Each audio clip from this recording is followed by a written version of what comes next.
Thomas's life in the yards was never the same following his mistake with the coaches. The other engines loved teasing him about it, especially Henry. His train was the one he had forgotten. "Don't go running off now, little Thomas," he would tease as he passed by each morning. "Your place is here in the yard, after all." Thomas tried to not let Henry's comments get to him, but he couldn't help feeling trapped by his duties. One chance at exploring the world outside the yard had been wonderful. Once he had returned to the station to rescue the stranded passengers, he longed to see it again. "The others get to see the whole railway every day," he sighed wistfully to Edward one evening in the sheds. "I'm just stuck with coaches and trucks morning, noon, and night. Who knows when I'll even be trusted to pull a train by the fat director again?" "Don't get ideas about your station, little Thomas," scoffed Henry from a corner of the shed. "You'll only run into trouble with that silly daydream of yours. You're a shunter, not an express edge." "Go stick in a tunnel, Henry, and leave him alone," said Edward firmly. "You'll be late with your evening train if you dawdle about here picking on engines smaller than you." Henry snorted away in a cloud of steam. The tunnel incident was one event he certainly wanted to forget about. "You shouldn't let Henry tease you like that," said Edward to Thomas. "Maybe you will get to pull a train again, someday." Thomas still looked glum. "I know I will, but when? You tender engines always get the important jobs. No one notices us tank engines." "You think we don't notice?" asked Edward. "Thomas, believe it or not, your work is more important than you think. You may be little, but you've got a big job, an important one that needs doing. Where would the railway be without a shunter to keep the trains running? Old Henry couldn't do that. Tender engines don't shunt after all." Thomas felt better after that. Henry still kept up with his teasing, but Thomas just took it in his stride. "He couldn't run his trains without me," he thought. "But I daren't test the fat director's temper by causing a delay. I'll just have to watch for an opportunity."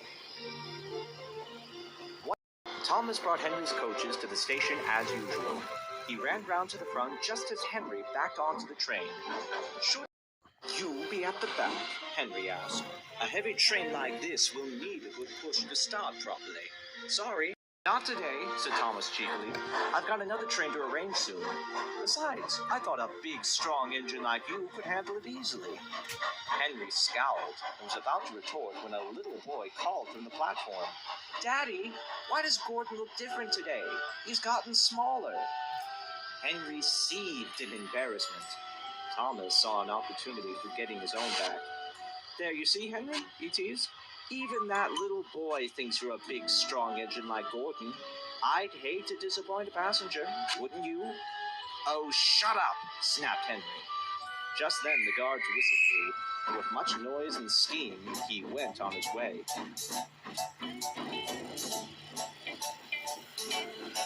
Thomas chuckled as he watched Henry disappear.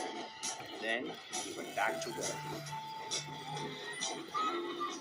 Henry's driver grew concerned as they sped through the countryside.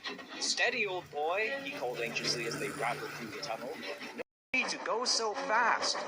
But Henry was in no mood to listen. He kept brooding over what Thomas had said. "Stupid little tank engine," he muttered darkly. "I am big. I am strong. I'm better than that old blowhard Gordon anyway. I'll show him. I'll show him." The heavy train takes plenty of steam and, of course, plenty of water. Because Henry was hurrying along, he was using more than his tender tank could replenish. Despite the firemen's best efforts, the steam pressure dwindled with the water supply, and they were forced to stop miles away from the next station. "I'm sorry, Henry," said his driver, "but we can't continue on safely. We'll have to drop your fire and get another engine to take the train." Henry moaned in defeat. "Oh, what a despicable end for an engine like me," he sighed. "Just despicable." When Thomas stopped later for a drink, a red-faced porter hurried from across the yard toward him. "Hello," said his driver. "What's up?" "Henry's run out of water and has had his fire dropped," panted the porter. "We need you to help shift his train to the next station. Edward's coming to collect it, but we can't keep the main line blocked for long, or else Fat Hat's timetables will be in tatters. Do you think you can manage it?" "Well, we'll give it a good try," replied the driver. "Won't we, Thomas?" Thomas grinned with excitement. Finally, a chance to prove himself.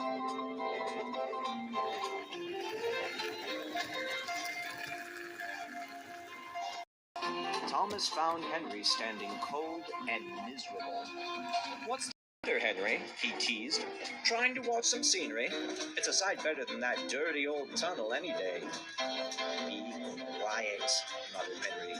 "Running out of water could have been dangerous for my passengers. I'm lucky to have dropped my fire when I did." "From what I've heard, it was your own fault. What were you trying to break the land speed record and all?" Thomas replied. "Now who's got ideas above his station?" Without another word, he drew ahead to couple to the stricken engine, who was quite speechless. At the next station, Edward was waiting in the siding when Thomas steamed in, towing a sullen-looking Henry and several relieved passengers. They came to thank Thomas for his rescue. Thomas, unused to such praise, could only sheepishly say, "It was nothing, really, all in a day's work." "If you like, Thomas," said Edward, "I can take Henry home while you run the train on to Tidmouth.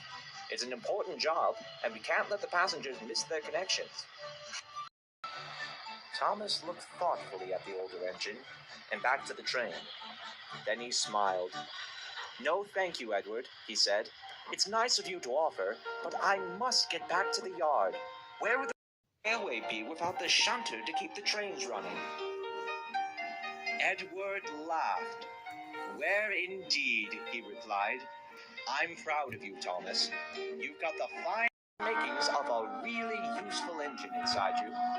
I'll see if I can arrange a duty swap with you one of these days. In the meantime, keep your chin up and never forget how much depends on the smaller jobs.